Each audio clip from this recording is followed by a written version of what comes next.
Class 8 आज मैं आपको आपकी हिंदी की द्वितीय पाठ्यपुस्तक से पाठ 14 अविकारी शब्द से क्रिया विशेषण समझाने जा रही हूँ। क्लास 8 आपको अविकारी शब्द से बेटा क्रिया विशेषण, संबंध बोधक, समुच्चय बोधक, विस्मयादि बोधक और निपात ये सभी पढ़ना है और ये सभी समझना है। ये जो क्रिया विशेषण, संबंध बोधक, समुच्चय बोधक, विस्मयादि बोधक और निपात है बेटा, ये अविकारी शब्द के भेद हैं। इसमें से आज आपको क्रिया विशेषण पढ़ना है, इसके बाद आप संबंध बोधक पढ़ेंगे और फिर समुच्चय बोधक, विस्मयादि बोधक और निपात ये बेटा आप एनुअल एग्जामिनेशन के लिए पढ़ेंगे और समझेंगे। पहले तो बेटा आप अविकारी शब्द को समझिए कि ये अविकारी शब्द क्या होते हैं। बच्चों, आपने शब्द विचार में पढ़ा और जाना कि विकार के आधार पर शब्द दो प्रकार के होते हैं। जैसा कि क्लास 8 मैंने आपको पाठ 4 शब्द विचार पढ़ाया था और मैंने आपसे उस समय भी कहा था जब मैं आपको समझा रही थी व्याकरणिक प्रकार के आधार पर शब्दों के भेद। मैंने आपको उस समय कहा था ना कि जब आप अविकारी शब्द पढ़ेंगे तब आप इन दोनों भेदों को बहुत अच्छे से समझेंगे, मतलब विकारी शब्द और अविकारी शब्द। तो ये है अविकारी शब्द, व्याकरणिक प्रकार के आधार पर शब्द का भेद। शब्द विचार में पढ़ा और जाना कि विकार के आधार पर शब्द दो प्रकार के होते हैं, विकारी शब्द तथा अविकारी शब्द। विकारी शब्दों के बारे में आप पिछले अध्यायों में पढ़ चुके हैं। आइए अब अविकारी शब्दों के बारे में जानें। बेटा, जो विकारी शब्द होते हैं जिनमें जो है परिवर्तन होता है, बदलाव होता है, आप पिछले अध्याय में पढ़ चुके हैं। और अब बेटा आप अविकारी शब्दों के बारे में जानने जा रहे हैं। अ प्लस विकारी अर्थात जिनमें कोई विकार ना हो। बेटा, जिनमें कोई विकार नहीं होता है, कोई बदलाव नहीं होता है, कोई परिवर्तन नहीं होता है, ऐसे शब्दों को ही अविकारी शब्द कहते हैं और इन्हें अवयव भी कहते हैं।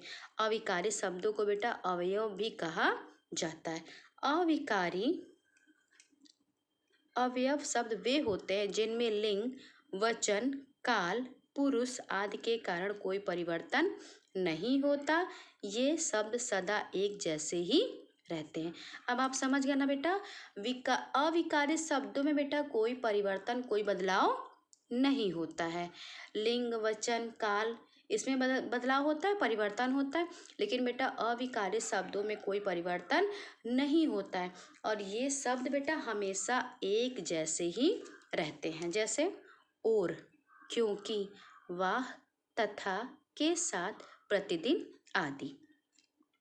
नीचे दिए गए वाक्य पढ़िए। रोहित कल चला जाएगा, सुमेधा कल जाएगी, हम कल चले जाएंगे।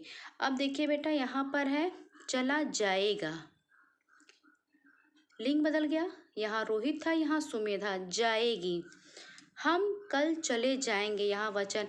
देखिए बेटा यहाँ पर जाएगा, जाएगी, जाएंगे परिवर्तन हुआ ना, लेकिन कल, ये कल है बेटा अविकारी शब्द, लेकिन तीनों ही वाक्यों में बेटा कल में कोई परिवर्तन नहीं है, कल वैसा का वैसा ही तीनों वाक्यों में है। बच्चों, आपने देखा कि ऊपर तीनों वाक्यों में लिंग व वचन के अनुसार परिवर्तन हुआ है ना बेटा। रोहित कल चला जाएगा और यहाँ लिंग बदल गया, सुमेधा चली जाएगी, यहाँ देखिए जाएंगे वचन बदल गया, लेकिन कल शब्द में कोई परिवर्तन नहीं हुआ। इसी तरह आज, धीरे, अथवा, परंतु, जब, तब आदि शब्द भी अपरिवर्तनशील होते हैं, इसलिए इन्हें अविकारी शब्द या अवयव कहते हैं। क्लास 8 अब आप समझ गए ना बेटा। अविकारी, अ माने होता है बेटा अभाव और विकार माने परिवर्तन, मतलब जिसमें परिवर्तन का अभाव हो। मतलब अविकारी शब्द बेटा जैसे होते हैं वैसा ही प्रयोग किया था, मतलब ये सब बेटा हमेशा एक जैसे ही रहते हैं, इनमें कोई परिवर्तन नहीं होता है। लिंग वचन बदलता है बेटा, लेकिन अविकारी शब्दों में कोई परिवर्तन नहीं होता है। आइए इसकी परिभाषा को एक बार पुनः दोहराएं। जिन शब्दों में लिंग वचन अथवा काल के कारण कोई परिवर्तन नहीं होता उन्हें अविकारी शब्द कहते हैं। जिन शब्दों में बेटा लिंग वचन अथवा काल के कारण कोई बदलाव कोई परिवर्तन नहीं होता है उन्हें अविकारी शब्द कहते हैं। जैसा कि आप जानते हैं कि अविकारी शब्द के 4 भेद होते हैं: क्रिया विशेषण, संबंध बोधक, समुच्चय बोधक और विस्मयादि बोधक। ये जो निपात है बेटा, निपात भी शब्द ऐसा ही शब्द है, निपात में भी ऐसा ही शब्द है जिसमें कोई परिवर्तन नहीं होता है, इसलिए बेटा निपात को भी अविकारी शब्दों में ही शामिल कर लिया गया है। जब आप निपात पढ़ेंगे तो निपात के विषय में बेटा हम आपको तब अच्छे से समझा देंगे। आइए इनकी परिभाषाएं दोहराते हुए इनके भेदों के बारे में जानकारी प्राप्त करें। आइए बेटा पेज नंबर 196 पर क्रिया विशेषण जुड़िए और समझिए। उपरयुक्त गद्यांश ध्यान से पढ़िए और नीचे दिए गए प्रश्नों के उत्तर लिखिए। यहाँ बेटा एक गद्यांश दिया है और यहाँ प्रश्न दिया गया है। आपको क्या करना है, गद्यांश को ध्यान से पढ़ना, फिर प्रश्नों के उत्तर लिखना है। इन प्रश्नों के उत्तर बेटा आप स्वयं लिखेंगे। खरगोश उछलता कूदता हुआ चल रहा था और कछुआ बेचारा धीरे धीरे चल रहा था। दोनों की चाल देखकर हाथी धीरे से मुस्करा दिया। हाथी के मुस्कराने पर कछुए को बहुत गुस्सा आ गया। उसे लगा कि हाथी उसका मजाक उड़ा रहा है। ये गद्यांश था बेटा। प्रश्न देखिए, खरगोश कैसे चल रहा था?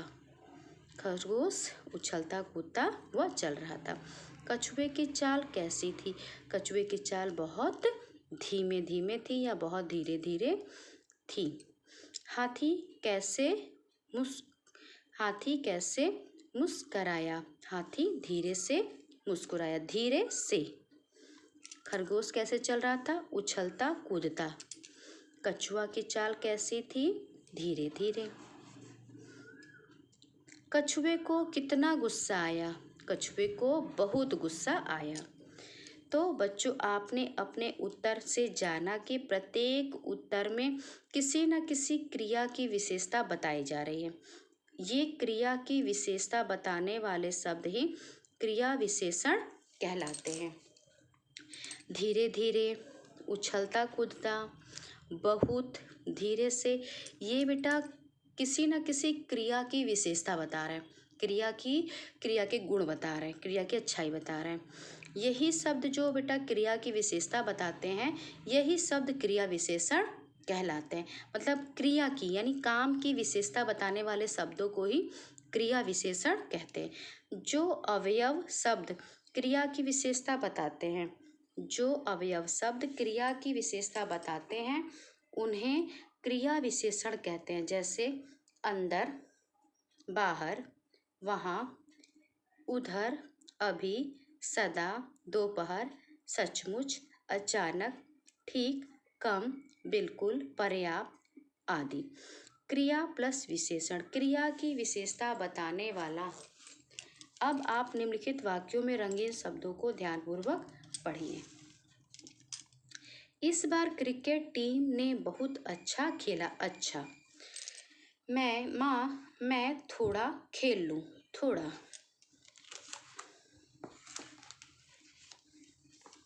इन वाक्यों में अच्छा और थोड़ा शब्द क्रिया खेला, खेल लूँ की विशेषता बता रहे हैं। ऐसे शब्द क्रिया विशेषण कहलाते हैं। इस प्रकार क्रिया की विशेषता बताने वाले शब्द क्रिया विशेषण कहलाते हैं। जो बेटा शब्द क्रिया की काम की विशेषता बताते हैं उन शब्दों को क्रिया विशेषण कहते हैं।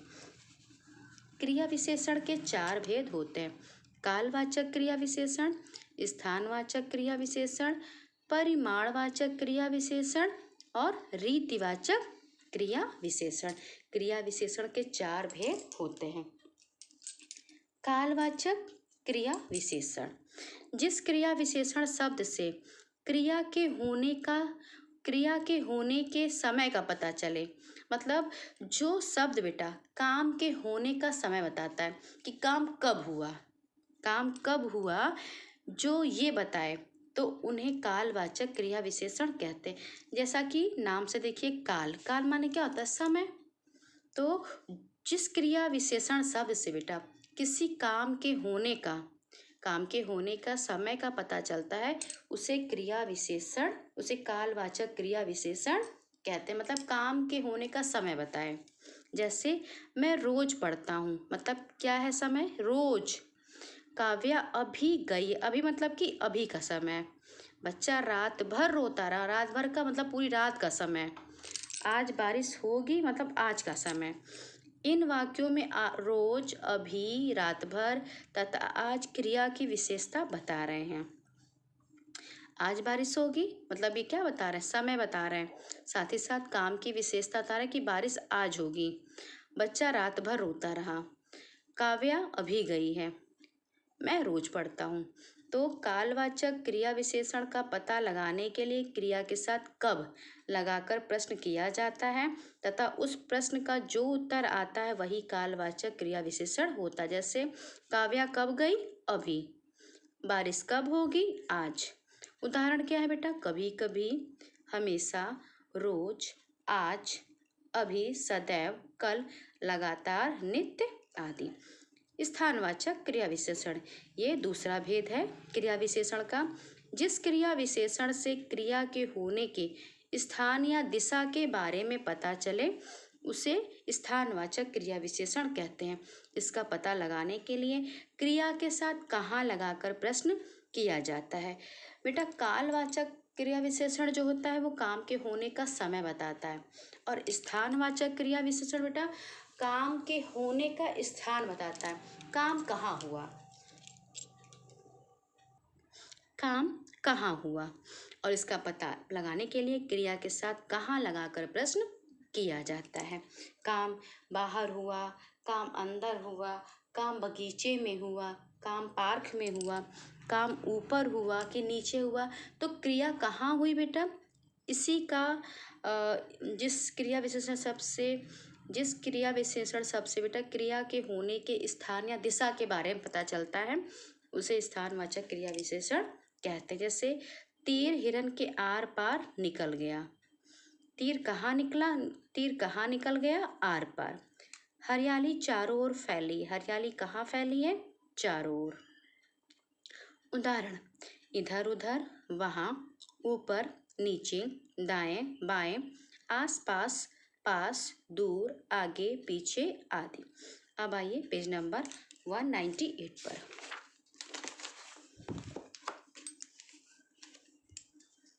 परिमाणवाचक क्रिया विशेषण, ये बेटा क्रिया विशेषण का तीसरा भेद है। जिस क्रिया विशेषण शब्द से क्रिया की मात्रा के बारे में पता चलता है वह परिमाणवाचक क्रिया विशेषण कहलाता है। इसकी पहचान के लिए क्रिया के साथ कितना कितने लगाकर प्रश्न किया जाता है। बेटा जिस क्रिया विशेषण शब्द से क्रिया की मात्रा के बारे में पता चले उसे परिमाणवाचक क्रिया विशेषण कहते हैं। जैसे मीनल थोड़ा ही खा पाई। मीनल कितना खा पाई? थोड़ा। छोटा बच्चा बहुत हंसा। छोटा बच्चा कितना हंसा? बहुत। उदाहरण है कुछ, कम, अधिक, उतना, जितना, खूब आदि। रीतिवाचक क्रिया विशेषण, ये क्रिया विशेषण का बेटा चौथा भेद है। जिस क्रिया विशेषण शब्द से क्रिया के होने की विधि मतलब रीति के बारे में पता चलता है वह रीतिवाचक क्रिया विशेषण कहलाता है। इसका पता लगाने के लिए क्रिया के साथ कैसे लगाकर प्रश्न किया जाता है। जैसे हिमांशु तेज दौड़ा। हिमांशु कैसे दौड़ा? तेज। सारे फल हाथों हाथ बिक गए। फल कैसे बिक गए? हाथों हाथ। उदाहरण ऐसे, गलत, झूठ, अवश्य, तक, अचानक, एकाएक, बिल्कुल, शायद, शीघ्र आदि। क्रिया विशेषण तथा विशेषण की पहचान। कुछ शब्द क्रिया विशेषण तथा विशेषण दोनों में ही प्रयुक्त होते हैं, जैसे खरगोश तेज दौड़ता है, तेज हवा चलने लगी। क्रिया विशेषण तथा विशेषण की पहचान। तो क्लास 8 आप बेटा ये पहले से जानते हैं कि जो क्रिया विशेषण है, क्रिया विशेषण क्रिया की विशेषता बताते हैं, और विशेषण जो होते हैं बेटा, वे विशेषण किसी भी वस्तु की के गुण, दोष, अच्छाई, बुराई बताते हैं। क्रिया विशेषण किसे कहते हैं और विशेषण किसे कहते हैं, ये आप जानते हैं। अब इनकी पहचान देखिए। कुछ शब्द क्रिया विशेषण तथा विशेषण दोनों में ही प्रयुक्त होते हैं। कुछ शब्द ऐसे होते हैं बेटा जो क्रिया विशेषण में भी प्रयोग किए जाते हैं और जो विशेषण में भी प्रयोग किए जाते हैं। जैसे खरगोश तेज दौड़ता है। अब देखिए यहाँ पर तेज है, अब यहाँ देखिए तेज हवा चलने लगी। अब यहाँ पर तेज है, लेकिन यहाँ जो तेज है बेटा वो संज्ञा से पहले प्रयोग हुई है, मतलब विशेष से। विशेष जानते हैं ना, जिस वस्तु की विशेषता बताई जाए उसे विशेष कहते हैं। तो यहाँ पर जो तेज है बेटा ये किसके पहले लगा है, ये लगा है संज्ञा के पहले, मतलब विशेष के पहले। और क्रिया विशेषण में जो तेज है बेटा वो क्रिया के पहले लगा है, दौड़ता। तो दौड़ता क्रिया है और तेज क्रिया विशेषण शब्द है। यदि विशेषण शब्द क्रिया से पहले आए, यदि विशेषण शब्द बेटा क्रिया से पहले आए तो क्रिया विशेषण है। समझ रहे ना, जैसे ये तेज है ना बेटा, और यहाँ भी तेज है, लेकिन यहाँ तेज जो है वो क्रिया विशेषण से पहले आ रहा है, और जो यहाँ पर तेज है ये संज्ञा से पहले आ रहा है। यदि विशेषण शब्द क्रिया से पहले आए तो क्रिया विशेषण है, और यदि संज्ञा से पहले आकर उसकी विशेषता बताए तो विशेषण है। तो कुछ शब्द बेटा ऐसे होते हैं जो क्रिया विशेषण में भी प्रयोग होते हैं और विशेषण में भी प्रयोग होते हैं। अंतर आप कैसे करेंगे, पहचान कैसे करेंगे? यदि बेटा क्रिया से पहले आया है शब्द तो क्रिया विशेषण है, और यदि संज्ञा से पहले आया है तब वह विशेषण है। तो क्लास 8 आज बेटा आपका अविकारी शब्द का पहला भेद क्रिया विशेषण समाप्त हुआ। आपको बेटा फिर से पढ़ना, हालांकि क्लास 8 आप पिछले कक्षा में मतलब क्लास 7 में भी ये पढ़ चुके हैं, और आज फिर से एक बार अच्छे से बेटा इसको फिर से पढ़िएगा। अब अविकारी शब्द किसे कहते हैं मैंने आपको बताया है। अविकारी शब्द की परिभाषा, क्रिया विशेषण की परिभाषा तथा क्रिया विशेषण के भेद बहुत अच्छे से बेटा फिर से पढ़िएगा क्लास 8। और आज बेटा आप क्रिया विशेषण का कॉपी वर्क भी कर लीजिएगा। तो क्लास 8 आज बेटा आपको पढ़ना भी है पाठ 14 अविकारी शब्द से क्रिया विशेषण, और आपको क्रिया विशेषण का ही कॉपी वर्क भी करना है। क्लास 8 लिखित काम को बेटा, जो लिखित कार्य है उसको एकत्र मत करिएगा, जैसे कराया जा रहा है बेटा आप अपना काम करते रहिए। इकट्ठा हो जाएगा तो क्लास 8 आपके लिए बहुत समस्या हो जाएगी, फिर आपको मिलेगा नहीं जल्दी। तो क्लास 8 जैसे जैसे लिखित काम कराया जा रहा आप करते रहिए, और जितना पढ़ाया जा रहा क्लास 8 उसको भी पूरी तरह से समझने का प्रयास कीजिए। स्वतः पढ़िए मेरे पढ़ाने के, मेरे समझाने के उपरांत, क्योंकि बेटा ये व्याकरण है, इससे कंठस्थ नहीं किया जाता, याद नहीं किया जाता, इसको समझा जाता है। गहराई से समझने का प्रयास कीजिए, याद करने का प्रयास क्लास 8 नहीं करिए। तो आज आप अच्छे से पाठ 14 अविकारी शब्द पढ़िएगा और कॉपी वर्क भी करिएगा।